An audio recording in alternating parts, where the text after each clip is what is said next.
Should you buy a fixer-upper or a move-in ready home? What's the better investment?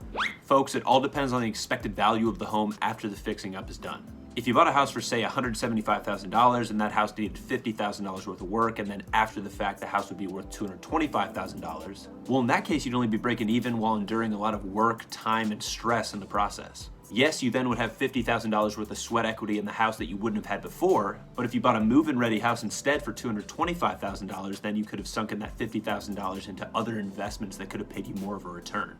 The S&P 500, for example, has had an average return per year of 10% over the last 30 years. And in another 30 years at that same return, you'd have $872,470 had you invested that $50,000 there instead. And you'd still have that house that would have been appreciating that entire time as well.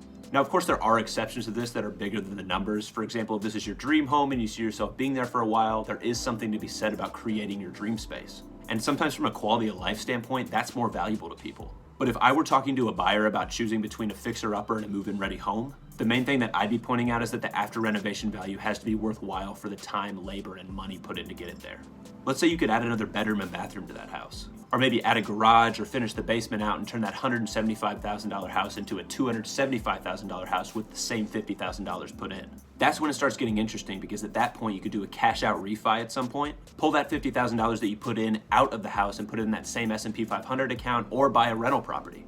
Then you'd have a house worth about $100,000 more than when you bought it, and a diversified asset accruing more and more value as the years go on. Another quick thing to point out is that because interest rates are higher right now, it probably makes more sense to buy the cheaper fixer-upper option right now than if rates were lower, because that's an extra $50,000 that you wouldn't be financing at those higher rates. And assuming you'd be paying for that remodel in cash, you'd be shelling out a lot less interest to the bank over the years as a byproduct. So there are a lot of factors that go into this decision that are very case by case. And if you have any questions at all about this as it relates to your buying journey, I'd love to help you size it up. Don't hesitate to reach out.